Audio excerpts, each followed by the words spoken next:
Hello and welcome to another episode of Danbro Business in Conversation. Today we're joined by Alex Hatchman, the CEO of Napthens Solicitors. Thank you very much for joining us today, Alex. Alex has got a breadth of experience across business. She's worked in blue chip firms around the world, in Spain, in the US, the UK, Australia, Belgium, I believe. She's also an Oxford and Cambridge and INSEAD alumni. Quite a daunting resume, Alex. I wondered if you could start by telling us a little bit about yourself and your role at Napthens, if you wouldn't mind. Sure. Good morning, Sam. Thank you for having me. Pleasure. So, yes, my name's Alex. I personally, background is I'm married to Ian. We've got a couple of children, a couple of cats, all of them out of control. We live near Southport. Professionally, I went plural, as the kids say. So I started out as an engineer. I then turned to management consultancy, business consulting. I then became a retail executive, and then I've become a legal chief executive. So I've kind of breadth of different industries. Yeah. So currently I work for Napthens, and I think my job is twofold. So I think first of all, it's about operationally running the business, so achieving in-year targets. But I think more importantly, it's strategically about transforming the business and achieving our dreams in the future. Oh, excellent. So I've done a little bit of background research on you, I hope you don't mind. And one of the things that stood out was the phrase servant leadership. Yeah. So I wondered if you could talk about that concept a little bit and what it means to you and how perhaps it impacts your job day to day. I think it's core to me. And so servant leadership is about the whole ideology that my job is to serve the people that work for me. And so what it does is it turns on its head that historical hierarchical command and control, that actually the people are there to serve you.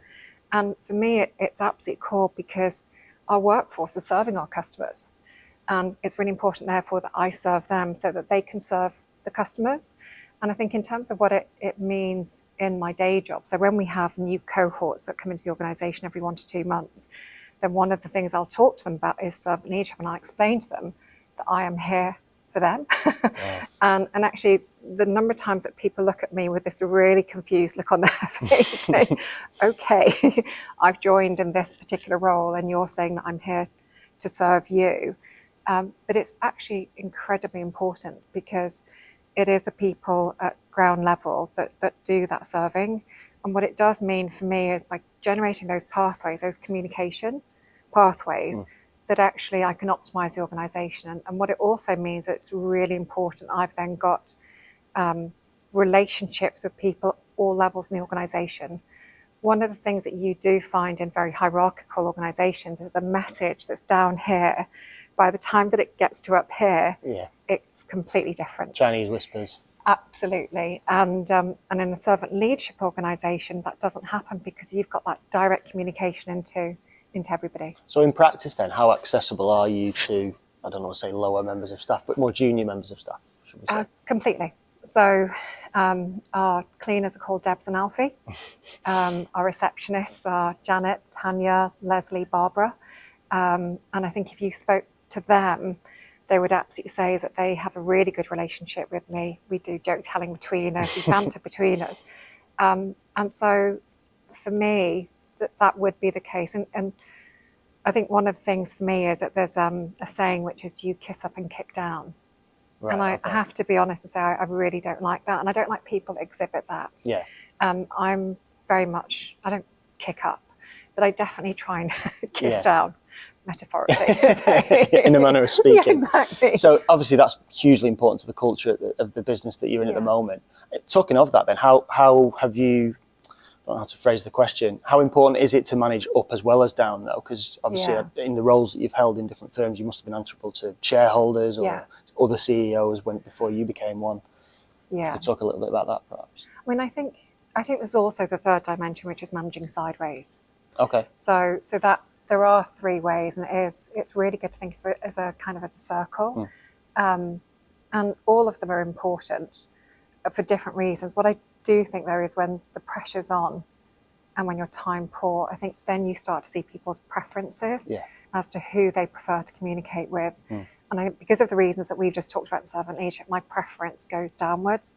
I need to make sure that the workforce are active and that they're in motion. And once I've sorted that bit out, then I can take care of the rest. Yeah. No, definitely. I think those, as long as those foundations, is that kind of what you're saying? As long as they're structurally okay. Absolutely. So we talked obviously earlier. You've held like jobs at blue chip firms around the world. I think it was Ford, Tesco, M&S, Accenture, Coles Supermarket, and you've moved between different industries, different countries.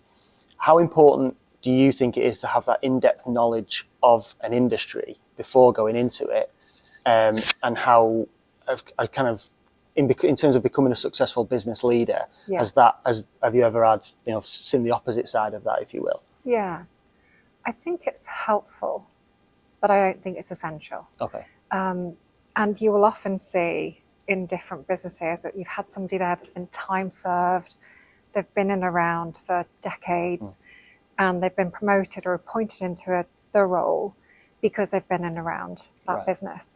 And then they go into the role, and what they've got is they've got all of those really helpful networks, they've got all of that knowledge, but they don't have any business training, and they don't have people leadership training. And without those two things, to be honest, you're not dead in the water, but it's a real hindrance.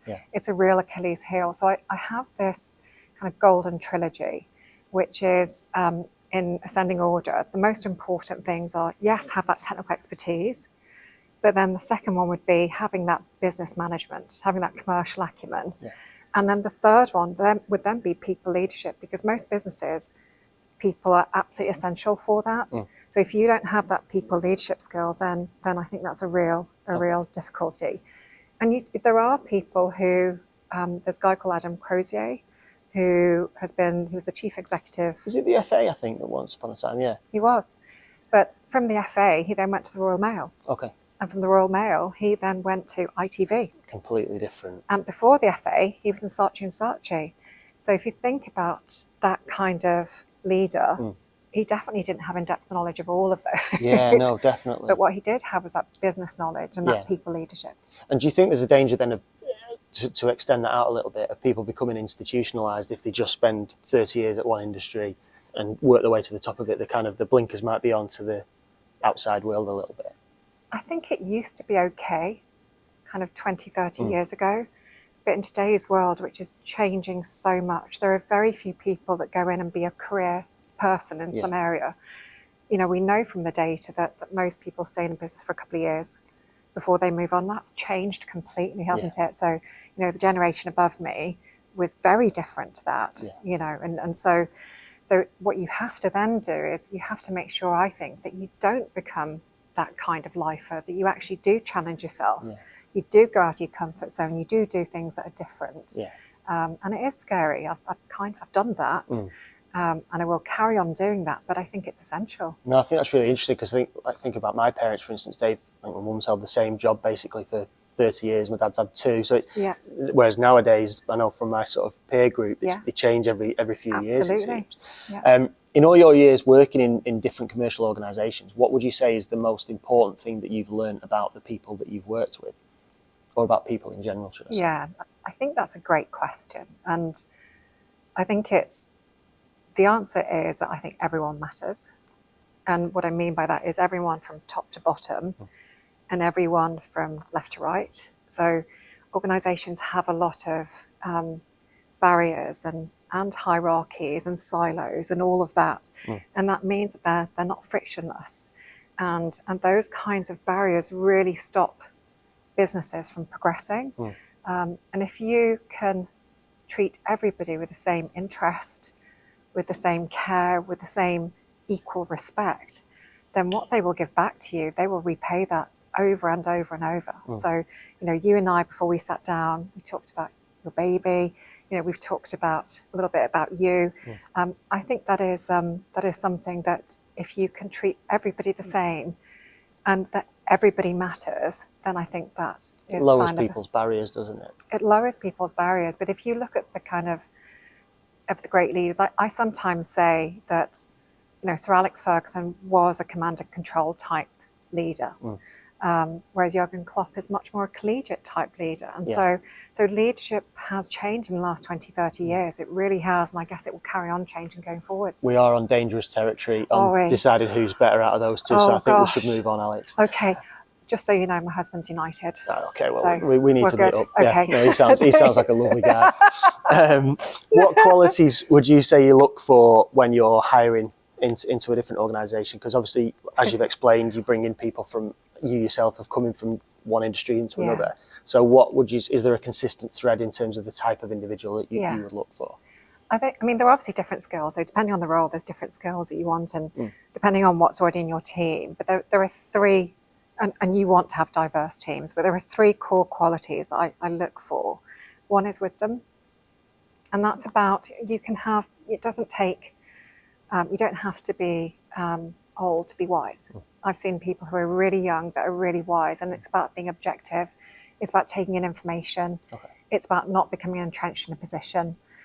So wisdom for me is really key. Kindness is really key. And I've talked about kindness. I think we talk about kindness a lot more now, especially post-COVID and during COVID. But I've been talking about kindness for the best part of 6-7 years. And we talk about mental health now and all of that. But for me, kindness is about being emotionally intelligent. And it is about trying to understand others' positions. And then the final bit is strength. And strength is, I look for strength because leaders have to do the right thing. And it takes courage to do the right thing. It's often easier to do the wrong thing. And actually, for me, I go in that order. So I look for people who've got wisdom, then kindness, then strength. In that order? In that order. But I think you have to have all three because, you know, we see leaders that don't have wisdom and kindness, and they do have strength. And there's probably names popping in both of our heads. And we see the destructive element of that. However, there's also leaders that have got wisdom and kindness, and they don't have strength.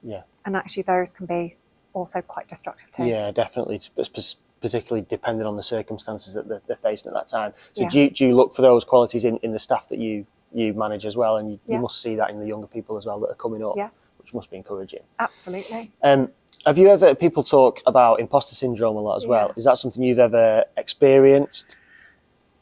Not really. Okay. So I don't have a surplus of confidence. I'm not overconfident, but I don't have a deficit either. I'm not underconfident, as those with imposter syndrome would have.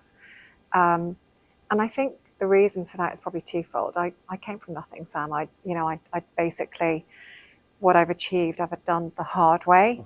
And when you do it the hard way and your journey is that, well, what it means is you've got this backpack. You've got this backpack of skills and experience and knowledge and resilience as well. And resilience and networks and all of that stuff. And at times when you are out of your comfort zone, one of the things I do is sit down and go, okay, the only person you can do is you, type thing. And I know that is, that's a bit twee maybe, but when I go to conferences and I present and, you know, I'm towards the end and there are these speakers that go ahead of me and I'm thinking, wow, you are amazing. You have just blown my socks off and now I've got to follow you, type thing. You're the headline act.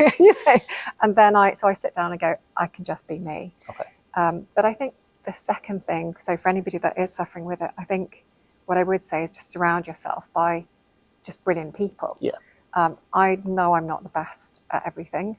I know that I've definitely got areas where I'm weak at, but what I try and do is I try and complement it with people that are better. So it's delegation then? Well, it's almost strengthening. And what I mean by that is because it just makes the whole team stronger. So, you know, in football, we've just touched upon, you wouldn't have a team of 11 goalkeepers. So you'd have people that are different. But I think surrounding yourself by people that are really strong, it doesn't make me feel that I'm less. It just makes me think that they are more. No, that's a really, really good way of looking at it. It touches on what you were speaking about earlier as well. What about when things don't go to plan? So you must have had some experience of this, and do you have any advice for young entrepreneurs perhaps when things hit the fan as to how to sort of guide the people that you're leading through those times? I think from a leadership point of view, anyone can lead when it's fair weather. Leadership is actually about when it's stormy weather type thing. Judge people in adversity kind of thing. Yeah, absolutely. So when it is stormy weather, the first thing I do is I try and remain absolutely resolutely calm. And the reason for this is because your people are watching you and they're watching to see, you know, is Sam wobbling? And they'll be looking for those visual cues as to how they should feel about the situation. So you have to remain absolutely calm through that situation. Clive Woodward, so we're switching from football to rugby. Safer territory. So he used to have this. Now that's teacup. Okay. And teacup stands for thinking clearly under pressure. Right, okay. So what he would be doing during I think he was doing the closing stages of the 2003 World Cup, was he was doing this at the sidelines, and he was saying to his team, think clearly under pressure, think calmly. And so that would be the very first thing that I would do. The second thing I do when it's not going well is I then surround myself, me, myself and I surround myself by people who are real trusted, but also really good under pressure too. Yeah. So that it's not just me under pressure fighting this battle, it's actually a group of us that together we can solve this. Yeah, there's strength in numbers, effectively. Yeah. In such a high-pressured role, though, you must have had tests for your own mental health and anxiety and stress on a day-to-day basis, at least. So do you have any advice for other business leaders on how to manage, your own mental health, and also to look out for signs of wobbling, to use your phrase, of the team around you? Well, I think in terms of how I self-regulate, and I don't always get it right, Sam, to be honest. There are times where it is too much. Yeah. That's normal, though. That's normal for everybody, isn't it? It is, but I think what I try and do is what I've mentioned before. I try and have great people around me, because together we can share that burden, share that load. The other thing that I do is I have a team of people, of experts that are friends also outside of work, that I can call on, and I can have a chat with them and say, look, I'm in this situation. They're not an echo chamber, so they're not going to reflect back what I want to hear. They're going to reflect back what they think. And so having that non-echo chamber group of trusted advisors, I think is really, really important. It makes me feel stronger for having them. And then the third one, which is probably more as I've gotten older, I've done better, is, I try and have a stress-free personal life. Not always easy when you've got two children. Yeah. Or a Man United supporting husband. Yeah, exactly. I'm an Evertonian, gosh. I'm used to stress. We're good then. Yeah, absolutely. So it is, I try and run my personal life as stress-free as possible. Yeah. And I do sometimes see other business leaders where they've got quite a chaotic work life, and then they've actually got a chaotic home life too. And I kind of think, well, maybe you can cope with that, but I know I can't, because that's my recovery time. Yeah. So I think that's how I try and manage it. And maybe, as I've gotten older, I'm more seasoned, I've done it in that way. Yeah. I think you asked about looking for signs of mental health issues. There are the telltale signs that kind of you're taught to identify. If somebody starts to cry, and that's not usual, then that's a real telltale sign, and that can be for frustration or for anxiety. I think the key there is stay close to your team, because if you're looking for physical cues that they've got mental health issues and they've not told you, then it talks to that relationship that you have or haven't got with them. Yeah, that open, it shouldn't take the kind of subversive kind of working somebody out. They should be able to just speak about it. They shouldn't have reached a point of breakdown before you've noticed something. Yeah, absolutely. What about women in business? So obviously as a successful woman in business yourself, have you faced any challenges and barriers in your career? And where do you think we're at now with that? Do you think it's changed a lot over the last sort of 10, 20 years? Yeah, yes, I have. I think every woman who's reached a certain level has experienced that. And some of it is kind of covert, and some of it's overt. And so you will absolutely, I still experience things that I wish I didn't. Do you mind sort of giving an example of what that would be?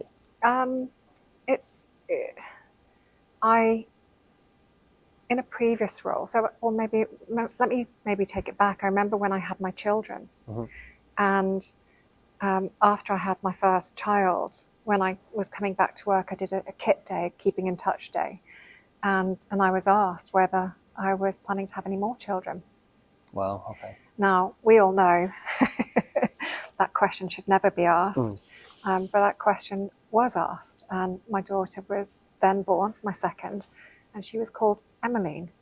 after Emmeline Pankhurst. Oh, wow, okay. So, yeah. But I think in terms of the issue, so the issue is profound, Sam, and I can give you some data to just really help.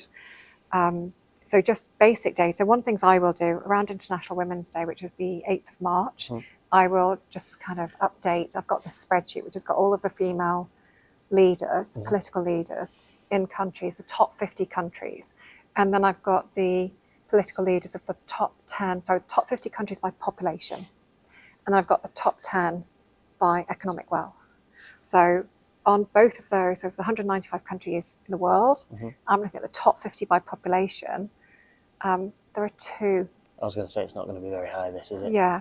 So those, but here's the so what. Of those top 50 countries, that accounts for 85% of our global population, which is heading towards 8 billion now. Yeah. And of that 85%, because those female leaders are actually of small countries, then they only account for 1% of the 85%. So that means that of the 85% I've analysed, 84% are run by men. Yeah. So that's kind of one data point which I think talks to the magnitude. The other one is that the top 10 leaders by wealth, it used to be much better because we used to have Angela Merkel, who was leader of Germany. And Liz Truss for a couple of weeks. Liz Truss, yes, we should move on. Yeah. So, but now if you look at the top 10 leaders, they're all male.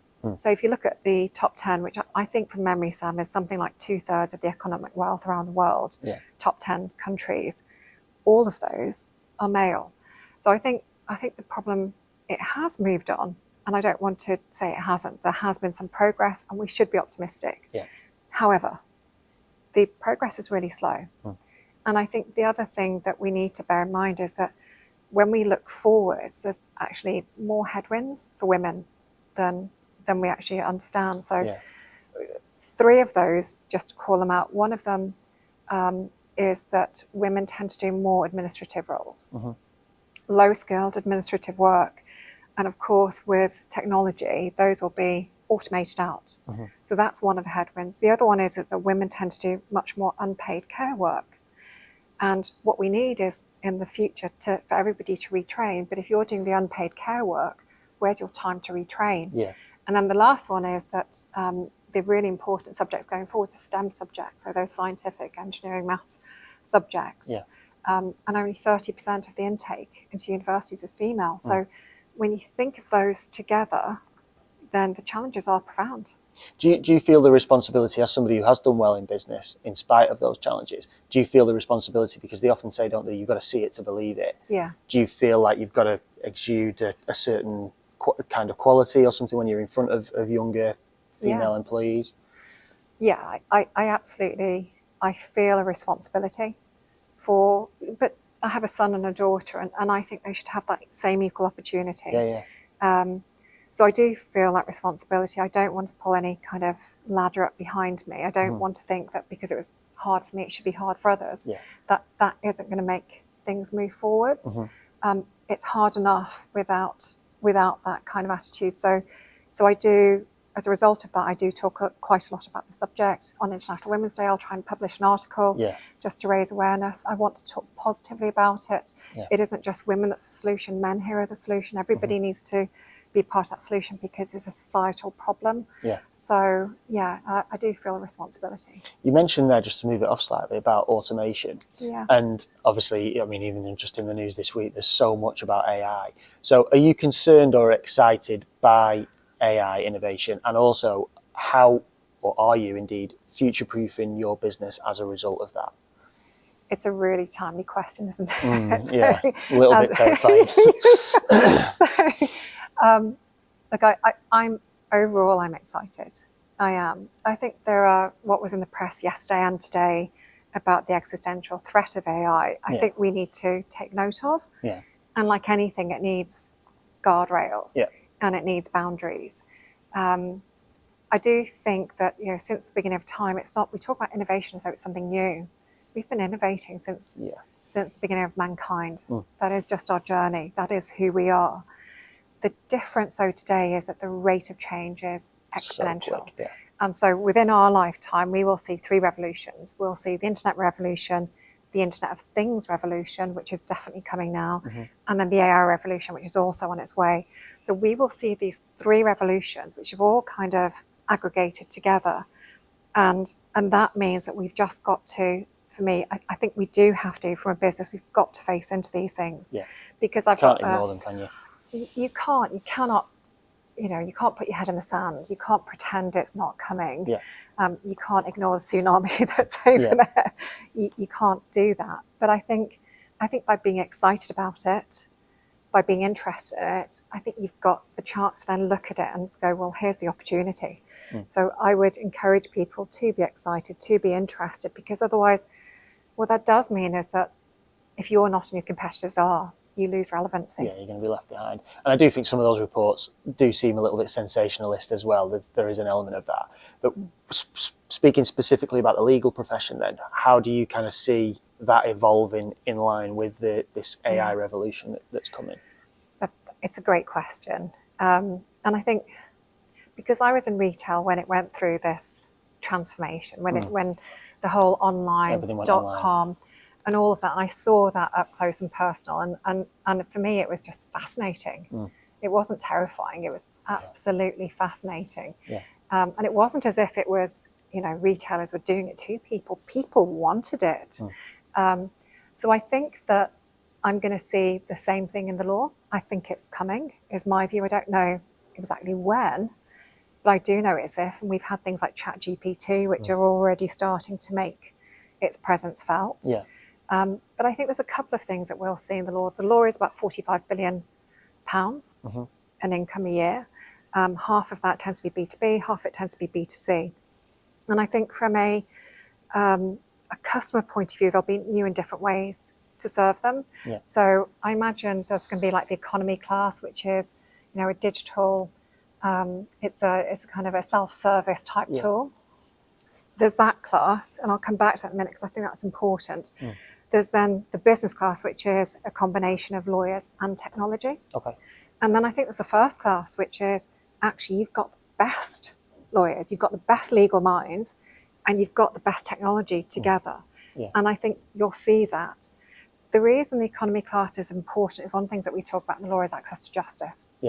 And the law, if you're not a business, tends to be, for the average person, is expensive. And so if you want to provide access to justice, then providing self-service digital tools becomes really, really important. So I think that's one of the things that we will see. We'll start to see those new and different ways. I think the second thing that we'll see is that the law has been built on the hourly rate. So what that is a cost plus model.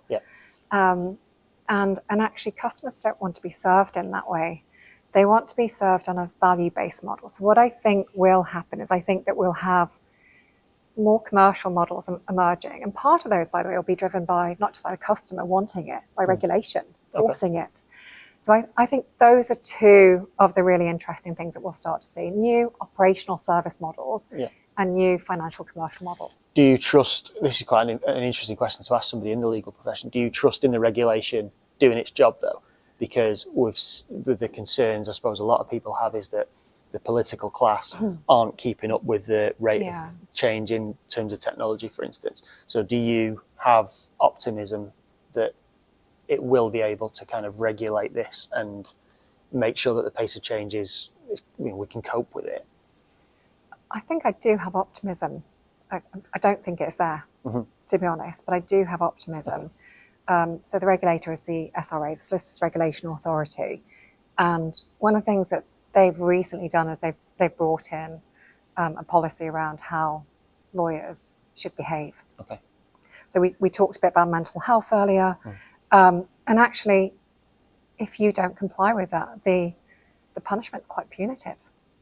So, just from that point of view, I am really encouraged by some of the things that are happening. But I also do think that like any regulator, like any business or institution, I think they're struggling to keep up with the pace of change. Which is understandable. It's that rapid, but there's no excuse. It needs to happen, doesn't it? We've spoken a lot about the future, and I kind of want to bring it back to yourself in terms of strategy and forward planning. How much time do you devote to that? And also, have you got any advice for business owners and entrepreneurs who perhaps find that the day-to-day gets in the way of casting that longer-term vision? Yeah, so I think I would say as much as you can, because of this world that we're living in. Your strategy is your forward view. And, and that has to be constantly updated. So I would say I've spent probably about 50% of my time in the last year on two things. It's the strategy, but it's also on the transformation, which is all the projects that are about the change program. So I spent an awful lot of time on that. In terms of those businesses that are going through that and how they struggle, I think in bigger businesses, when you've got unlimited resources, what you tend to do is they tend to split teams. So you've got your today teams and you've got your tomorrow team. So for instance, at Marks and Spencer's, I had, when I was running food distribution logistics, I had two teams that were doing today. There was a head of operations and a head of service. And then I had two teams that were all about tomorrow, which is head of planning and head of development. Right. And so that laser-like focus then on there. That meant that today could never impact tomorrow because they were separated. Yeah. Now, that's in a business that's got loads of resources. What you're asking, I think, is in those entrepreneurial businesses that are maybe in startup or even in scale-up, and then multitasking. And I think if you're multitasking, it does take discipline. Because if you are having to do two roles and you can't separate it, then you do have to be really disciplined about it. Yeah. And I think what you can do is you can make sure that you've got a team, because we all have preferences, and some people love the today and some people love the tomorrow. And what you can do is have a team that is diverse and has those different preferences. Yeah. And I think that's really interesting about using the Marks and Spencer's example. Just because it's a smaller business, like you say, you have to be disciplined with it, but you should be able to look at it through two prisms, really, shouldn't you? The today and the tomorrow, even if you've just got yourself to rely on. Right, off the serious subject. So what would you say your favourite thing is about running a business? Can I have two, Sam? Of course, by all means. I love leading people. I thought that might be one of them. Good. I love setting the tone. I love changing the culture. There's a lot of businesses that have got some legacy culture problems, which for me are archaic. And one of the things that I do, I celebrate the younger people coming through because they have got the strength and courage to do things that my generation didn't. Yeah. So I love leading the people. I love driving that culture forwards, and that isn't pain-free. Okay. There are definitely those points of resistance from the old guard, for want of a better phrase. But you've got to realise that business and norms and expectations are all moving forwards. Yeah. So that's the first one. And the second one is transformation. Okay. I love taking a business and just taking it to the next level, and then taking it to the next level. And I just love seeing it fly. I really enjoy that. That's amazing. And given what we've just spoke about, that's where the opportunity comes in, doesn't it, with the technology in particular? Yeah. You mentioned younger people there. So directing this at younger people who might be watching, if you had one piece of advice for a younger person in business to make it to your level, what would that be? Well, it's a great question because, as a parent, I'm thinking, what are the skills that I need to teach my children? Yeah. And I think the best skills is that you can teach them is to teach them to love learning. Okay. And the reason that you teach them to love learning, so you have to love learning because you're going to have to learn over and over and over. And you're going to have to adapt, and you're going to have to reskill, and you're going to have to retrain. And it is, when I say learning, you have to learn from everybody around you. So it's not just, well, I'll only learn from those that are older than me. Actually, some of the best learnings of my generation are coming from those that are younger than us. So, learn from everybody would be my guidance, and have this voracious appetite, because as we talked about earlier, the days of going into a business and being a lifer and staying in the same role, in the same company, those days are really gone. Now it's about, you go into different businesses and you move around, and actually the world has changed, and therefore you need to go and do a new and different role that didn't exist when you graduated, but it exists now. Yeah. We didn't used to talk about data scientists when I graduated, but now we talk a lot about it. I think I'd take from that the word adaptability. Yeah. I think that seems like a key takeaway there. That's great. And the final question we've got, you'll be pleased to know, is one that we ask everybody, which is how you would define success, both personally and in terms of in a business sense. I think success is it's a really personal thing, defining it. And I think it comes back to, some of it comes back to your starting point. So if your starting point has been difficult, a disadvantage, then your definition of success will be very different to somebody who's got the benefit of privilege and advantage. And so for me personally, aside from my children, my biggest success was actually my undergrad degree, because I came from a place where I didn't really know too many people that went to university. I certainly didn't know anybody that went to Oxbridge or a prestigious university. And so for me, that journey was really unimaginable, if I'm honest. So that for me was success, because my starting point was definitely behind the 8 ball. Professionally, I think definition of success is a bit different. I've got to a point where it's all about, creating this group of people who are going to go past me. It's the kind of the master and the student and all of that. And for me, it is about teaching people, giving them, imparting them skills and knowledge, them complementing them with their own, and they just become this extraordinary work leader. So, we can talk about that side of things. I have to be honest though, Sam, when all is said and done, if in my final days I look back and I've lived a good life personally, and I've worked a good life professionally, and I've left a good legacy and some kind of positive footprint on the world, then I think I'll be happy. You've done your job. I've done my job. I think that's an excellent place to leave it. And thank you so much for joining us today and for sharing those thoughts. It's been really interesting speaking to you. You're welcome. Thank you very much. And we'll see you next time.